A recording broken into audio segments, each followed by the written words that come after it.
Hi, Misha here, and been doing a lot of modern stuff.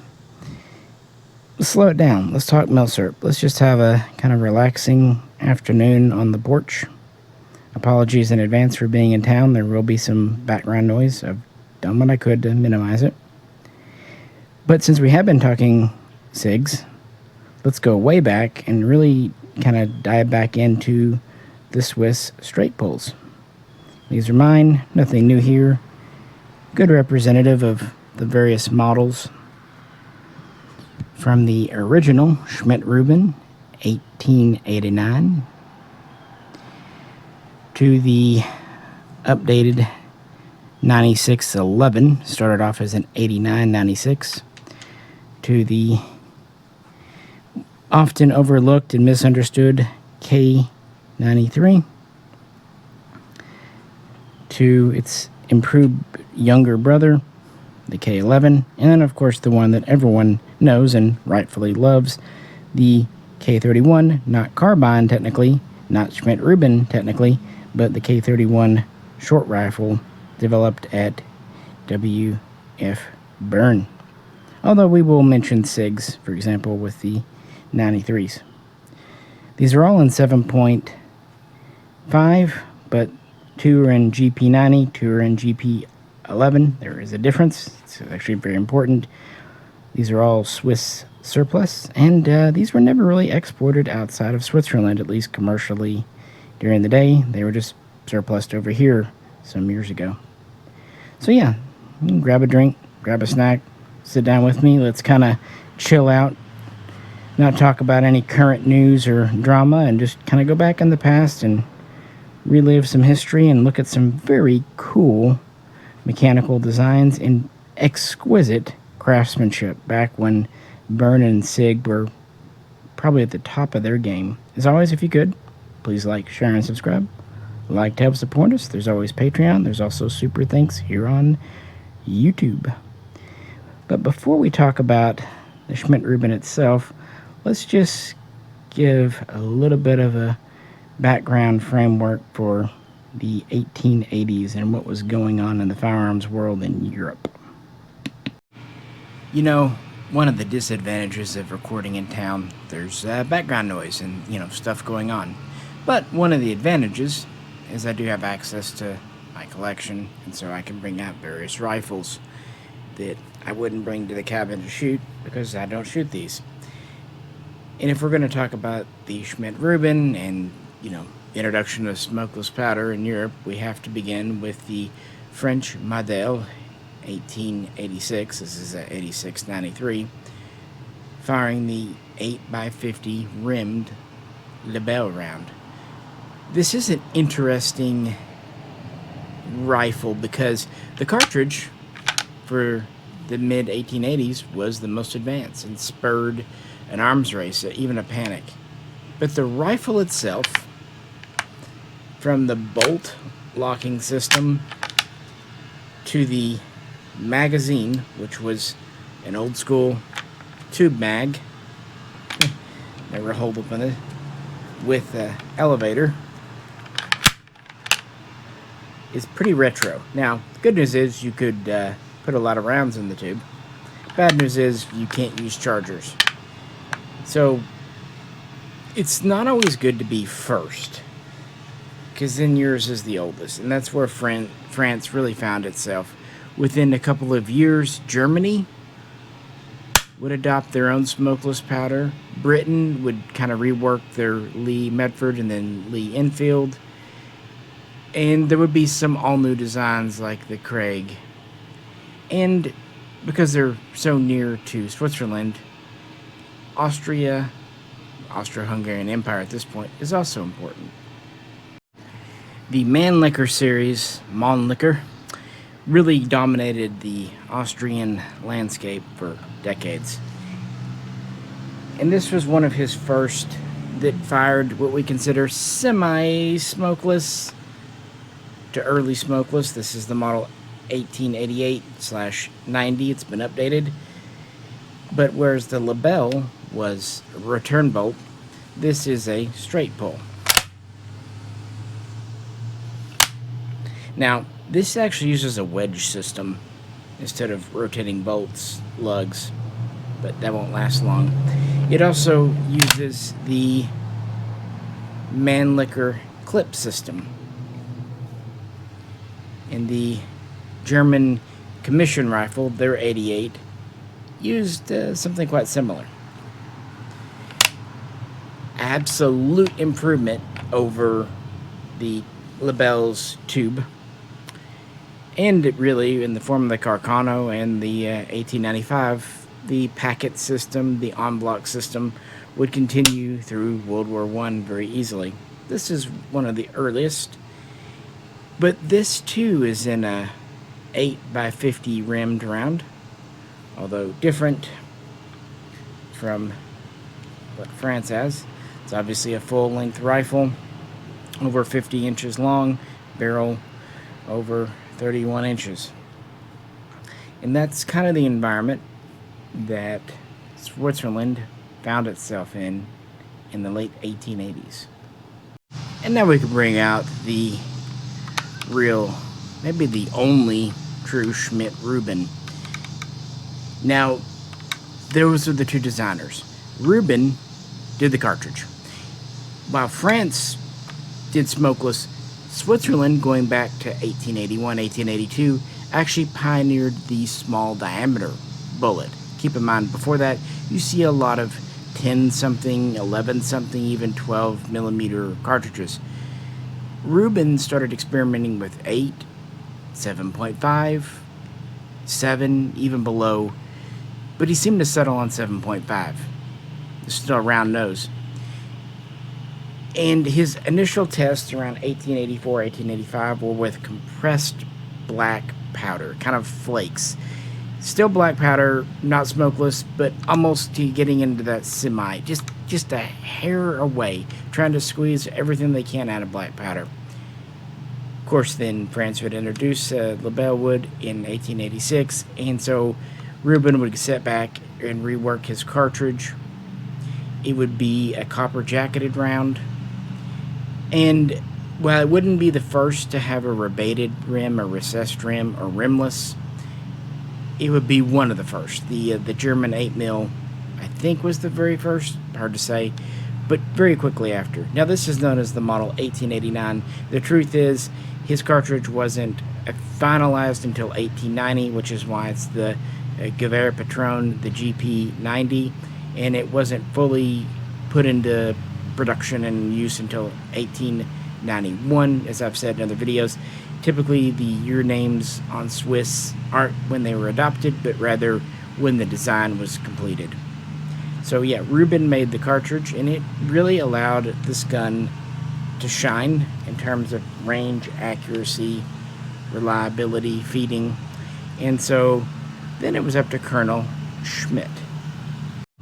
He designed the rifle itself, from the magazine to the bolt system to actually the stripper clips or chargers.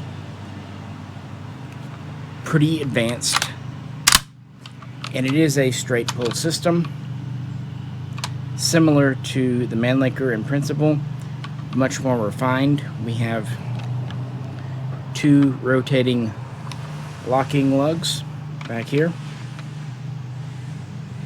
very large Bakelite beer keg handle, makes it easy to grasp in the cold.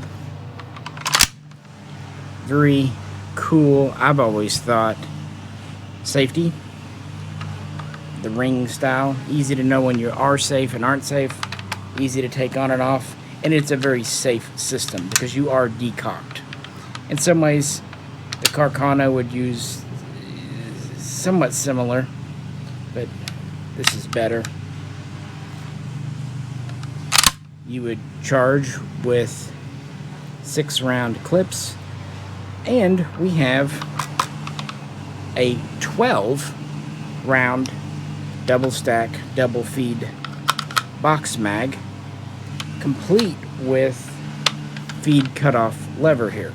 So push it down to move your magazine up, and that would give full feed.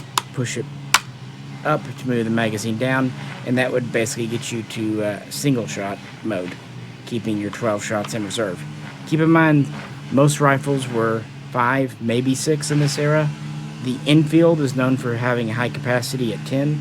This bests it. And you can even remove this mag for cleaning, although they didn't issue extras, it was just for that. So pretty good. And the trigger on these, fantastic. You have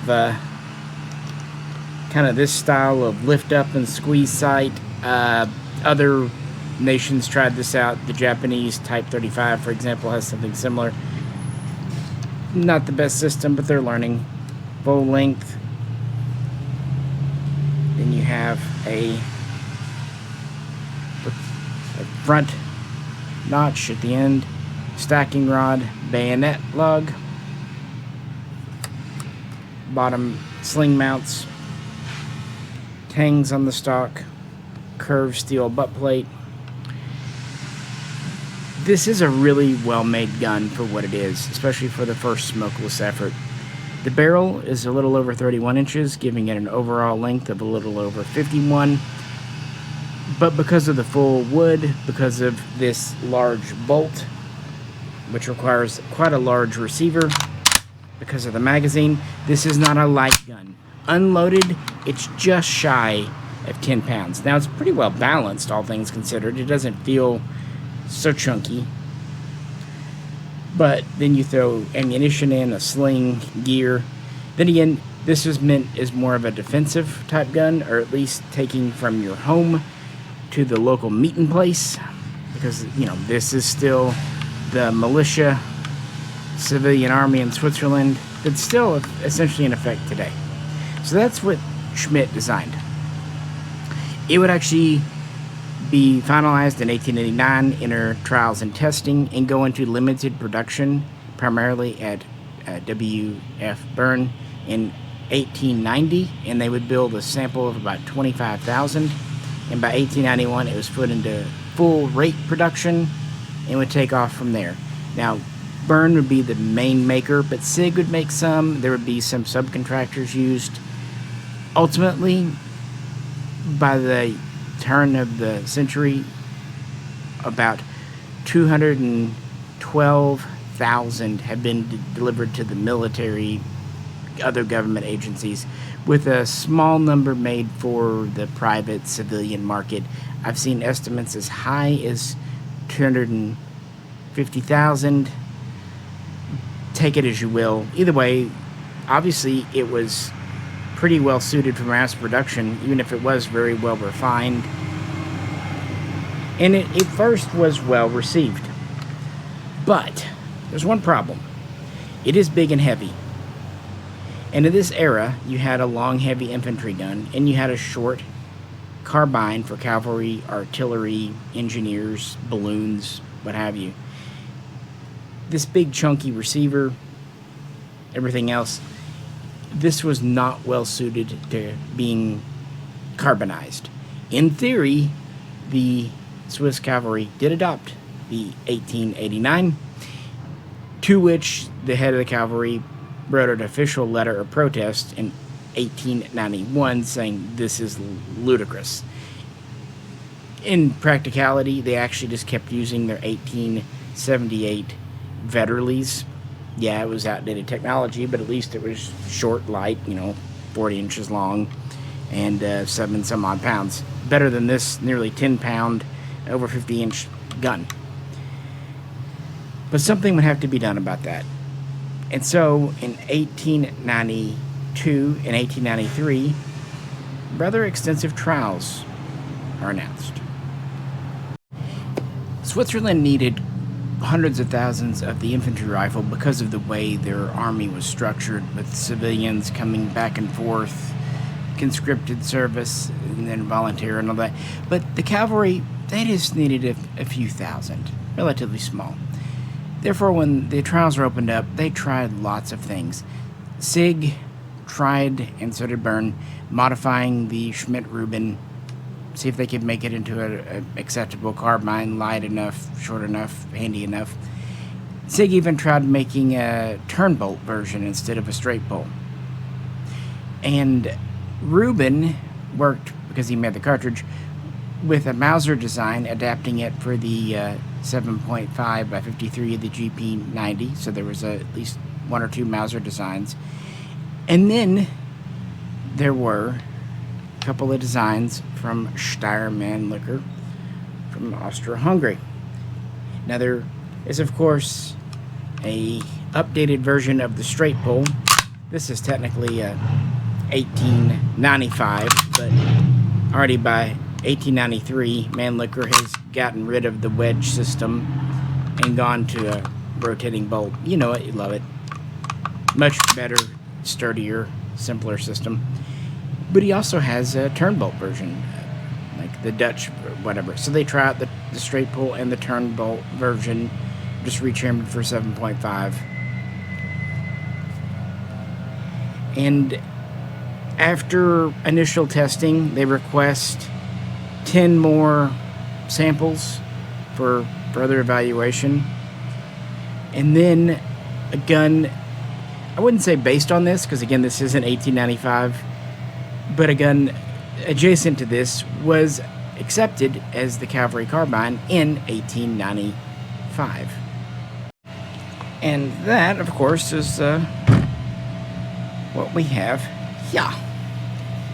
The Karabiner 1893, again named after the year it was patterned, not adopted, or just K93. This is a very similar straight pull Mannlicher to what Austro-Hungary would field in the First and even Second World War. But of course chambered in 7.5 GP90. So we have kind of a, what we think of as a German pass-through sling mount, just kind of the European cavalry style, with the side bar up here. Note we have a full-length handguard, protected front sight, very common for a cavalry gun. No stacking swivel or bayonet lug, again pretty common. Our rear sight is quite interesting. We have a battle sight set at 300 meters, and then we have a flip up that goes to 400, and then it raises, kind of like a miniature version of the 89 there, and it goes all the way up to 1200 meters. You can fold that back down. Of course, this is itself kind of borrowed from the Mannlicher. Much shorter, lighter receiver. Still a very Swiss-style trigger. Mannlicher-style safety. But we do have a new style of magazine here. Easier to get out. And it holds 6 cartridges. So, like the Lee Metford and Lee Enfield Cav carbine. And this can be topped off by Swiss clips. Helps if I unlock it there. Definitely not as smooth as the Schmidt-Rubin there. But it's much lighter. This thing is under 7 pounds unloaded, about 6.8, 6.7. It's much shorter, about 40 inches. And we have a barrel that's under 22 inches. And this seems to meet their goals. Now, interestingly, production is not started up in 1895 at Bern. It's actually done at SiG. And they will produce the first major batch of 4,250. This is enough to get the frontline cavalry a new gun, so they can finally get rid of the old Vetterlies.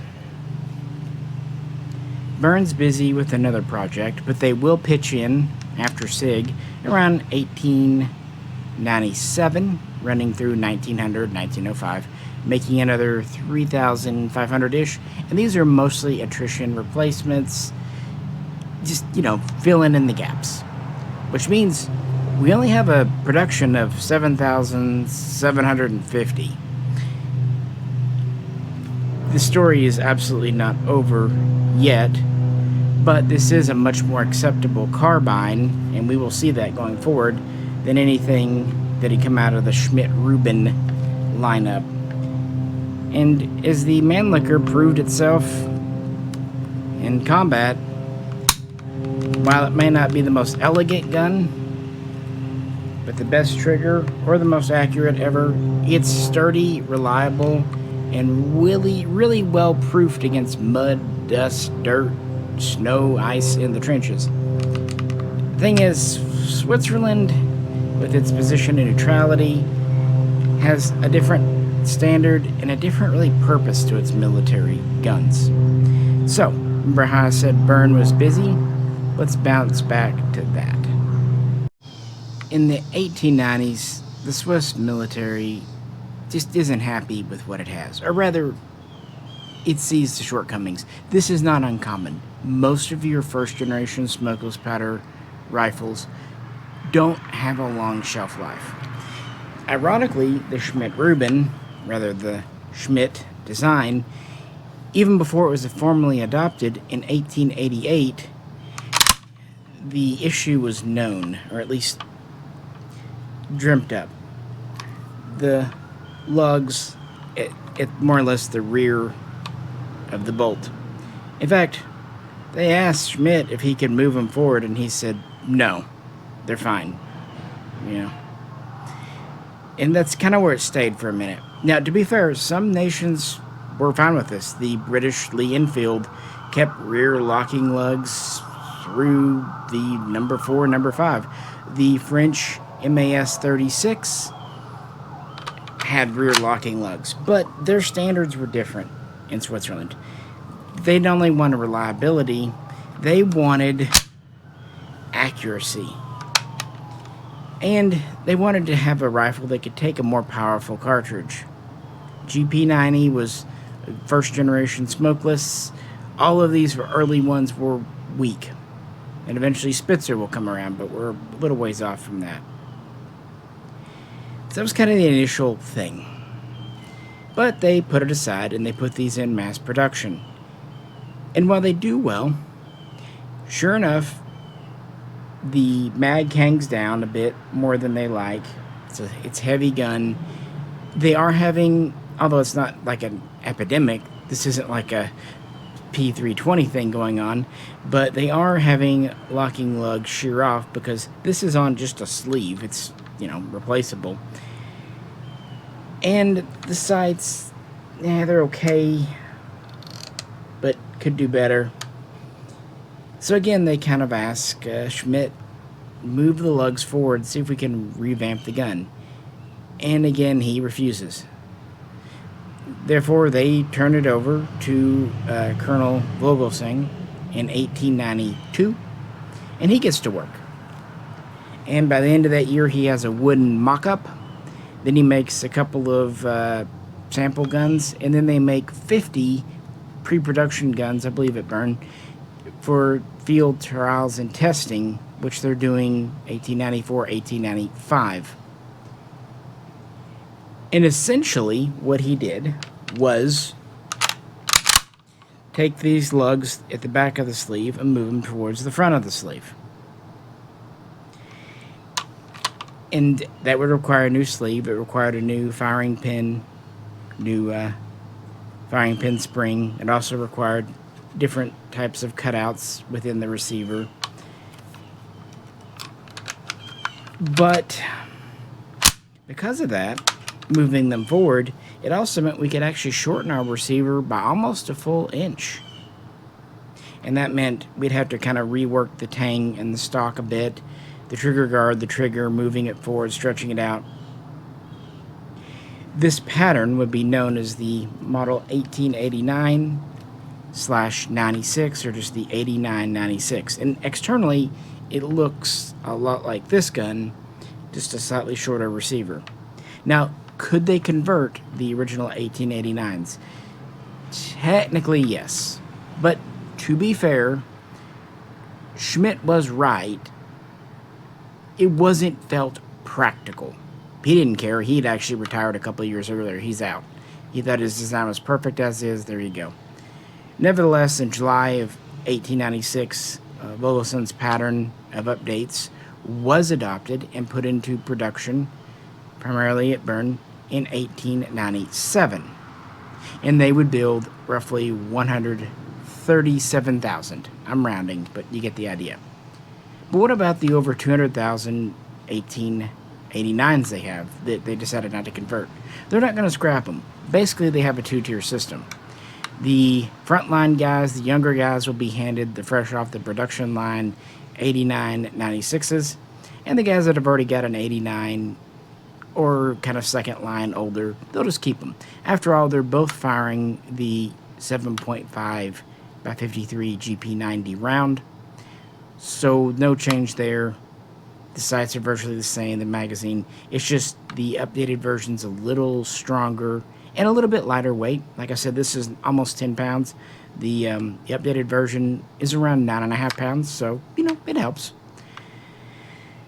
So they're kind of in just service concurrently for a time.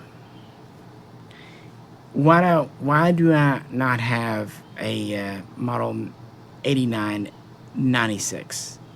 Well, the truth is, virtually none exist in the world. Yeah, fewer than 1,300 ever existed, even back then, after things were over. And from that, I'm sure time, more and more have been lost. The 96s weren't destroyed or lost. They were converted into this, the 1896-11, or just 96-11. Why they converted all of them? Why not? That was kind of the plan. So let's backtrack. They were good for a while, but already by 1900, they felt that now the weak point, now that we have a stronger action, is the GP90 round. Now, there was an interim round called the GP90/03, or just 03, that attempted to get a little more oomph. But in 1907, Bern was charged with adopting a more powerful, more accurate, flatter shooting round with the new Spitzer kind of profile. And in 1908, they worked on it, and in 1909, they would order 1,100 trials guns chambered for the new cartridge, 7.5 by 55, later to be known as Gewehr Patron 1911, or GP11. And because it was Spitzer, and because they noticed some other shortcomings, well, we ended up with this model right here. And this was originally an 89-96, so I do technically kind of have one. This is the updated Vogelsson receiver. It is shorter. Notice a little different on lightning cuts. You can see here the lug is much further on the sleeve. Still the Bakelite beer keg. So that's all original. It originally had a straight stock, not the semi-pistol grip. Originally still was 51 inches with a 31-inch barrel and roughly 9.5 pounds. When they went to the GP11 update, they just plugged in a whole new barrel, just a whole new unit. So we have a new front sight and a whole new pattern of rear sight. Much more modern, much flatter, sturdier, easier to use, and definitely better suited for a more modern cartridge. They also took the opportunity to update the magazine, kind of based on the Cavalry guns. We have a new pattern of easily detachable 6-shot mag. The feed cutoff is gone, but now we do have a last round hold open on the follower. Pretty popular move. Not every military did it, but some did. And for the new magazine, they needed a new trigger guard for pretty obvious reasons. And this too did further save on weight a little bit. but then you kind of add some back with the barrel, so it ends up more or less the same. So here's the deal. After trials and testing, these were officially adopted in 1911, and the idea from the beginning, they've already got all the old 1889s that they didn't convert, but they don't want to do that the same, all new production and just have the 96s.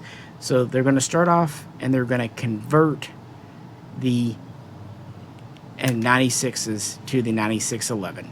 And this takes place over a several year period.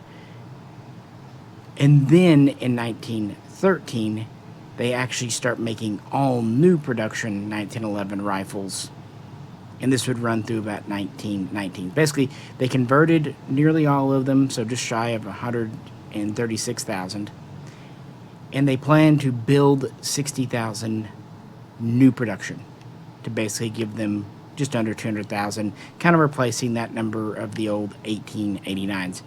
But because of World War I and while Switzerland's still neutral, they expand military, so they ended up producing little over 127,000 new guns. So 136,000 just under converted, plus that, gives you roughly 250,000 guns. This is also when we finally see the old 1889s get retired out, private purchase, taken home. Between 1910 and 1920, a majority of them do, but not all, but a majority. In fact, the GP90 cartridge is still kept in production and still in second-line service through the 1930s.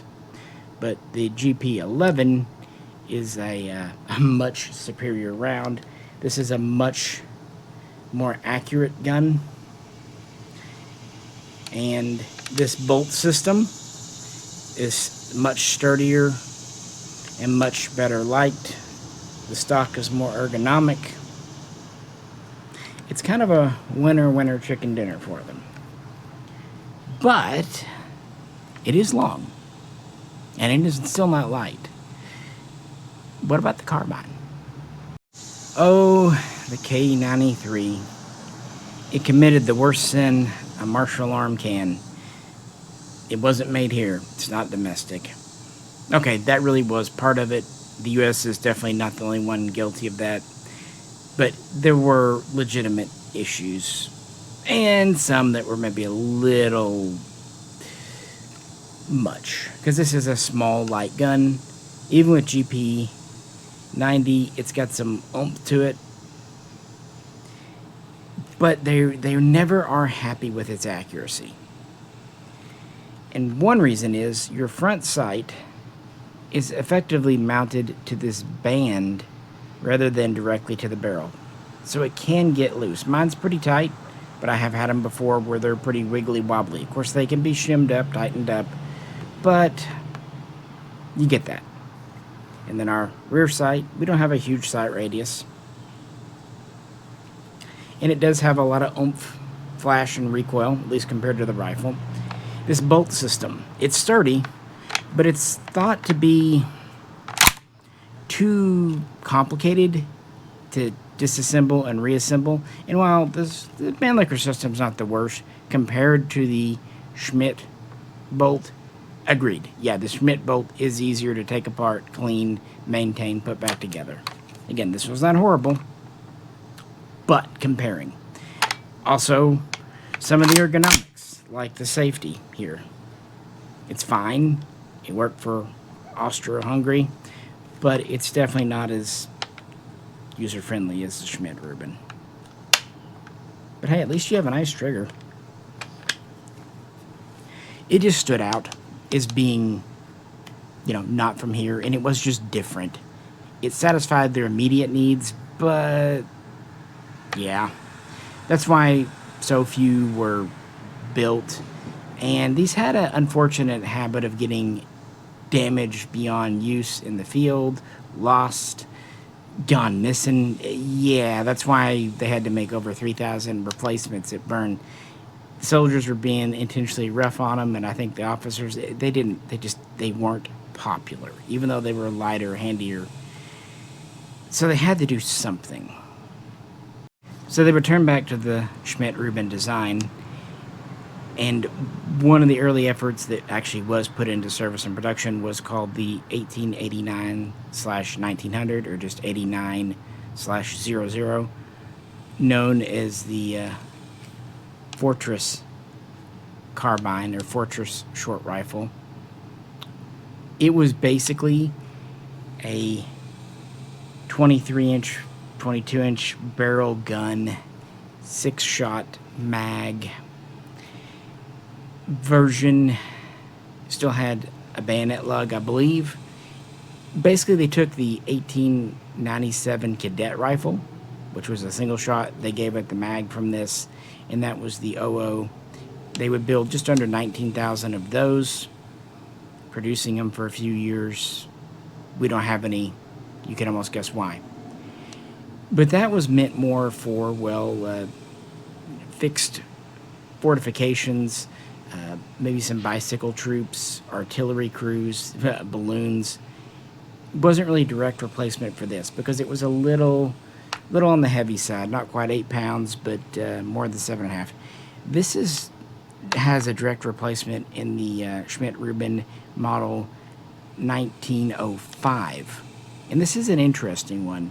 Made between that year and about 1910, 1911, they would build just under 8,000. And they essentially tried to put the furniture from the Steyr-Mannlicher on a Schmidt-Rubin. So it had the 6-round mag, it had this kind of style of front sight, no bayonet lug, side sling mounts.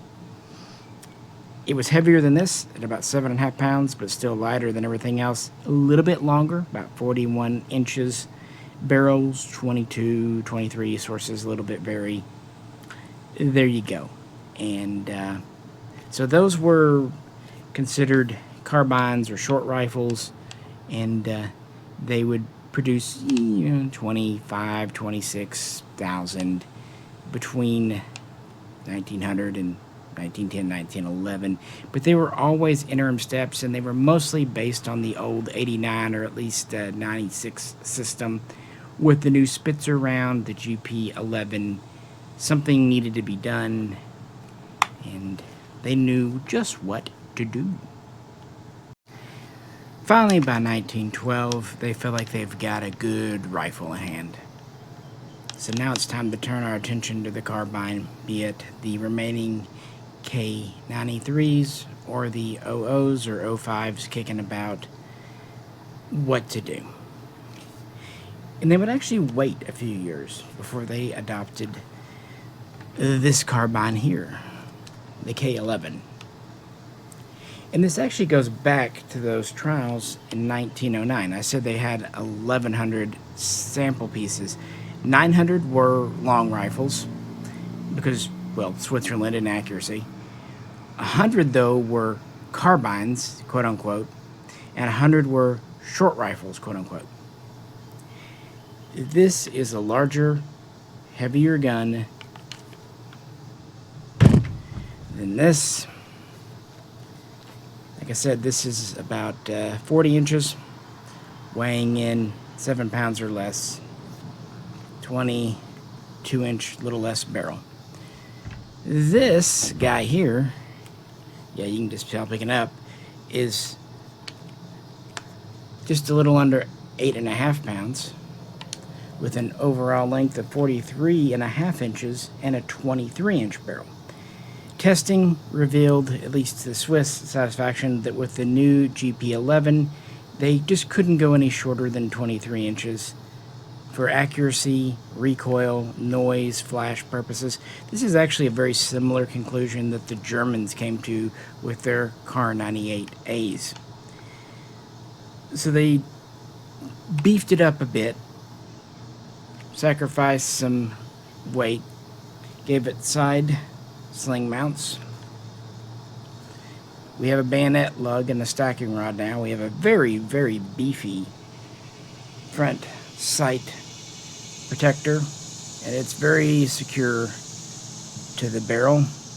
And we have a shortened version of the rifle rear sight. The rifle goes out to 2,000 meters. This is only 1,500 meters. Yeah.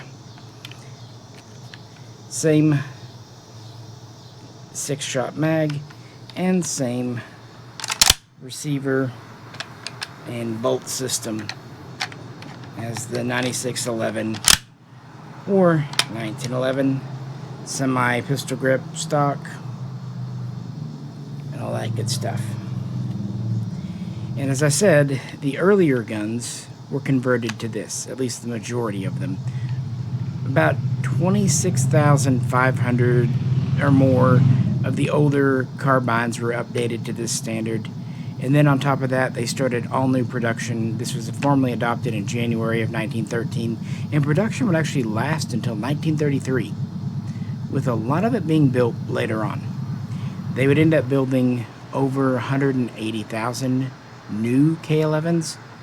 Sources are a little unclear, 184, 185, plus the conversions, whatever. They have over 200,000 of these by the 1930s, and there's a good reason for that. They kind of found something they really liked, and it's informed by the next thing. But with this available, all your older GP90s that are still kicking about are retired, sent home, or just permanently lost. Aside from being about 10 inches shorter and just over a pound lighter, this is the same gun as the 1911, and that's kind of what they wanted. They basically just have the exact same gun, same mags. It makes swapping between very easy. Man, these are nice guns. I've always really kind of liked the look of the K11. But with that said, let's switch it up a bit and do a little bit of tabletop comparing, because there's some things I want to point out.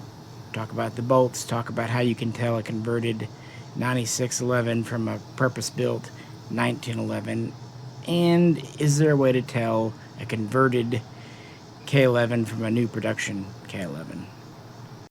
I need to kind of clear the table, but just real quick, here's a side-by-side with the K93 and K11. You can see it is noticeably longer, but a more universal gun. This is definitely just a cavalry gun. This can take the place of the Fortress rifle, carbine, as well as cavalry and artillery because of the stacking swivel and bayonet lug. Not unlike the Steyr-Mannlicher, Stutzen, and whatnot.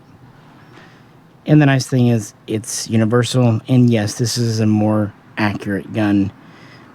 I'm not dogging on this one. Honestly, in any other nation, the 93 would be plenty accurate, but it is kind of the odd man out, and with so few made, you know, just the logistics of it. How to tell? So, looking at our 89, the straight, then our 9611, then our K11. This semi-pistol grip,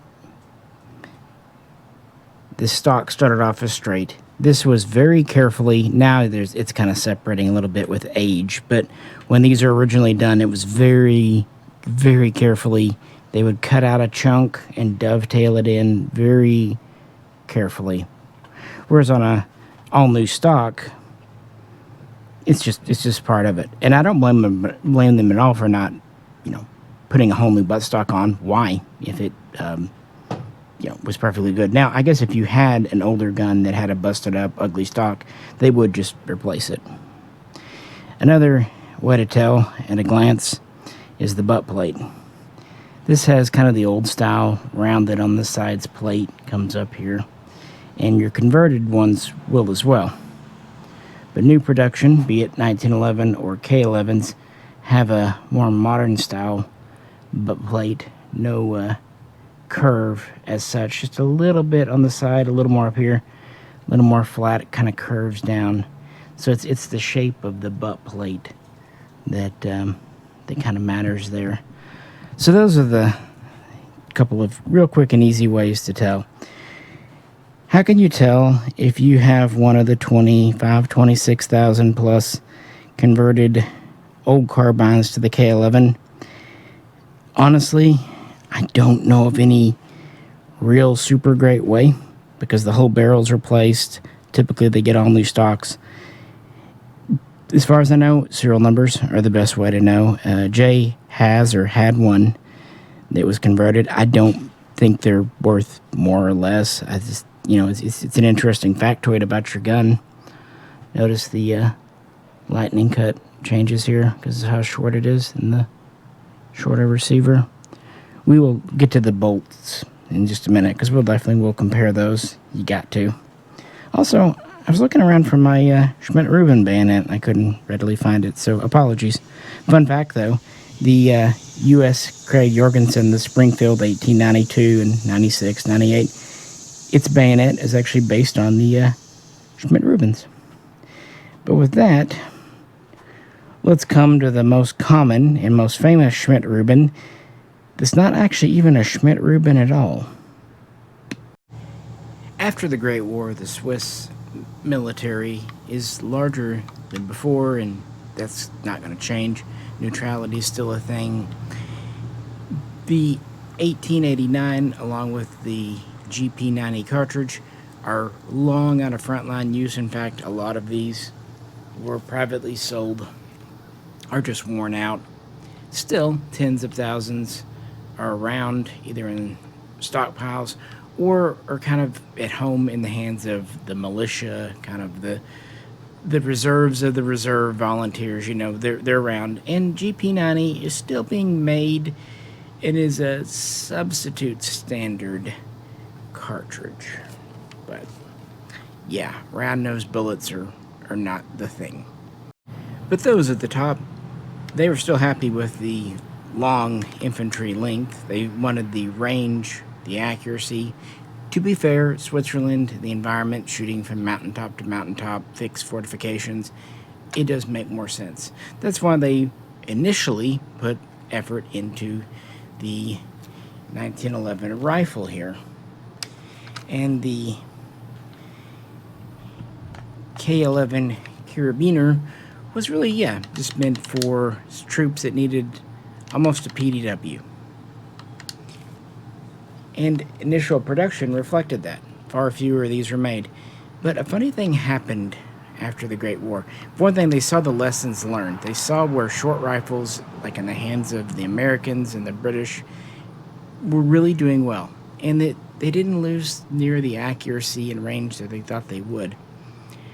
So in the 1920s, production was ramped up on these. And kind of slowed down on these. And even though this was the official standard issue, the carbine was the de facto standard and the one that a new generation of Swiss soldiers preferred. So that would inform their next rifle. In 1929, orders to develop something new came down. Essentially, they wanted the size, weight, handiness of the K11, but they still insisted it have the accuracy, tight grouping, and range of the 1911. So yeah, no problem. And again, work would fall to the W.F. Bern factory, and they would start off by taking some K11s and throwing on a heavier kind of bull barrel. I think they made around 200 of those. Results really weren't what they were hoping. You get a lot of weight, not a lot of extra oomph. So they kind of went back to the drawing board in 1930. And then in May of 1931, the Swiss straight pull we probably all met first appeared. And it's not me just being pedantic, although I definitely can do that too, when I say this is not a Schmidt-Rubin. It truly isn't. Really, credit should go to, I believe his name was Adolf Fuhrer. He was an engineer at Bern, because he basically made an all-new system. And amazingly, kind of delivered. Now, this is not a carbine. even though it starts with a K, K31. It's officially classed as a short rifle. And that's true. Because what he managed to do was further move the bolt lugs forward. Actually, they're almost to the entire front now. We have a shorter bolt receiver, saving over 2 inches. And it's actually thanks to that we're able to have a barrel that's over 25.5 inches. So we get 2.5 inches more barrel, but the overall length stays at 43.5 inches, just like the K11. They also have a longer sight radius because of all this. The barrel is free-floated, at least by the standards of the 1930s. And several other little steps are taken. It is a heavier barrel than the K11, although not as heavy as some of the prototypes. Still have the very familiar safety ring there. But they also really slicked up the trigger. Now, the original ones had great triggers, but this has a shorter throw, a crisper break. And it's just more of an ergonomic shape. The charging handle still is the beer keg style, but now it's a kind of an alloy. And you notice there's this flat piece here. The original transfer bar was a machined piece, pretty ornate. This is just sheet steel. Also, the receiver has no more fluting lightning cuts, and because it's shorter, it doesn't really matter. Because one of the things they did want to do with the new gun, in addition to keep accuracy and reliability and range, it needed to be cheaper to produce, less resource intensive, able to turn them out faster, and that was one of the steps. They also went to a new pattern, still holds 6 rounds magazine, but it's more reliable, more sturdy, more stable, and kind of easier to get in and out too.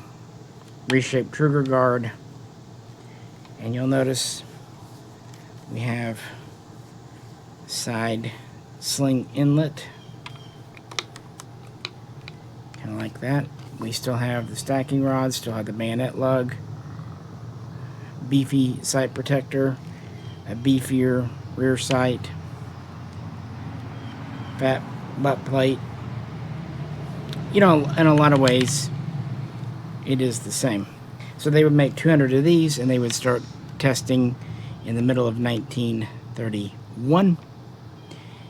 And they would be approved the next year by the Swiss Federal Council as the new infantry short rifle. And mass production would gear up at Bern in 1933, and then a short time later at SiG. Because they were pretty much going to go half and half this time, because they're going to re-equip. This is a one-size-fits-all. Instead of making a carbine on a rifle or whatever, we're just going to make these.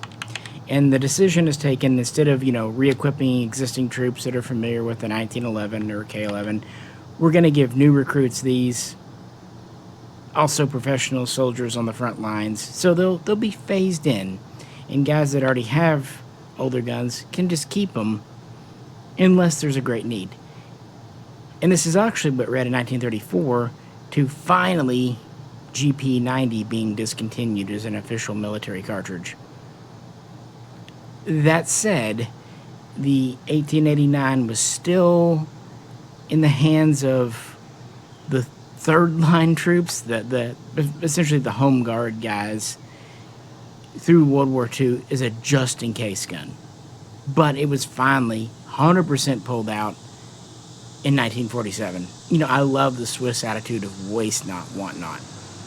And that allowed second liners to kind of get these, replacing older guns, and then all the frontline active troops would eventually get the Karabiner 1931, K31. and they all seem to really like it, not gonna lie. These were quite good. Like any straight pull, you know, primary extraction can be a little weak compared to a turn bolt, but considering the high degree of training, proficiency, it just wasn't as big of an issue. Plus, they're not really fighting in muddy, gritty environments. Cold, yes. Icy, perhaps, but yeah. They did really well on grouping. The Swiss tended to shoot at 300 meters. These were definitely MOA, even sub-MOA guns with the 7.5 by 55 GP11. Even though we have a shorter gun. I should also mention that because of the heavier barrel and the somewhat beefier stock, these are a little bit heavier than the K11. They're about 8.8, maybe 8.9 pounds, so kind of splitting the difference. Not a whole lot lighter than the original Schmidt-Rubin, but a little bit. Yes, soldiers really liked them. The trigger was a popular thing, even though they are maybe what we consider heavy. It's a very evenly balanced weight. It's not front heavy, it's not back heavy. They did issue multiple mags at this point, so that's nice. They would sometimes carry these in pouches, but you're still expected to top it off with chargers if you can. And generally, once this was created, even back to the prototypes in 1931, there weren't a ton of design changes, but they had a few. For example, in the first couple of years, the firing pin was lightened up a bit for reliability and safety. They would also change the way they heat treated or hardened the receiver and the magazine in the first few years. Just, you know, better dependability. And probably the biggest and most noticeable change is right after the war in 1946, they switched from traditional walnut furniture, like we saw on our previous guns, to beechwood. This was faster, cheaper, easier to do. Nothing wrong with beech. A lot of countries used it. And this was kind of the last big change, because at this point they're really cranking these out, both Bern and SiG. And production would continue for over another decade, not ending officially until 1958, by which time they had produced over 528,000 of these. So that's enough to replace the 250,000 of the long rifles and the 200,000 of the carbines, and then have a little bit extra left over, because this is the Cold War. This is when Switzerland's armed forces are really at high alert after 2 world wars, and now Russia and the USA bowing up, and they're caught right in the middle. So can you really blame them? And this was a good gun for what it was. And the GP11 cartridge was a good cartridge for what it was. Although not the easiest to reload, it's true. On the surplus market, when these started coming in, you know, they usually were in great shape. Nice metal, nice bores, and generally nice wood, except you always saw them kind of chewed up back here right near the butt plate. A few different reasons for that. Some said it was banging up against the helmet. Others pointed out it was kind of the hobnaily boots that the soldiers used, using these as walking sticks. Generally speaking, it was just use in the field and in the way. And of course, this would be in the snow and ice more, probably making it more vulnerable. But yeah, you do see it been chewed up. I remember a lot of them were just really nice guns until you get down to the last couple of inches. Some of the older stocks you could find hairline cracks here and there, but typically they were just cosmetic from just use, because the Swiss are a shooting culture. And while these guns were cared for, all of these I've talked about today they were fired. These were not just sitting in a closet and never taken out. On the flip side of that, of course, Switzerland was never in a shooting war, so kind of like Sweden. Really nice guns, really high quality guns, really unique guns. With that, let's examine the bolts. The bolts come out pretty much the same, very easily on each one, but you can see the receiver, how much longer it is. Then we get almost an inch shorter here, and then we lose over 2 inches here. So by the time we're done with it, we're about 3 inches shorter, and that saves a lot of weight and material. Of course, the lever to remove is the same. So let's look at them. So on the original, we have this sleeve that rotates and the lugs are at the rear. Why Schmidt put them at the rear, I don't know. Must have seemed like a good idea at the time. But it meant you have all this space between the lug and the front for flexing, stressing, all that. When Vogelsson moved it to the front here, it kept most of the stuff the same, but now we're in the middle, so far less distance, far less stress. But it's still a very long bolt. So with the K31, they're literally at the front, still on a sleeve, just a very different style. It's a shorter, sturdier bolt. This thing is solid, but also lighter, much shorter of a throw. I mean, you have to really pull back on the 89 a good ways to move it. So this is a faster, slicker action. Maybe not as cool looking. I admit these early bolts look neat as hell. Very unique, and they're very easy to take apart too.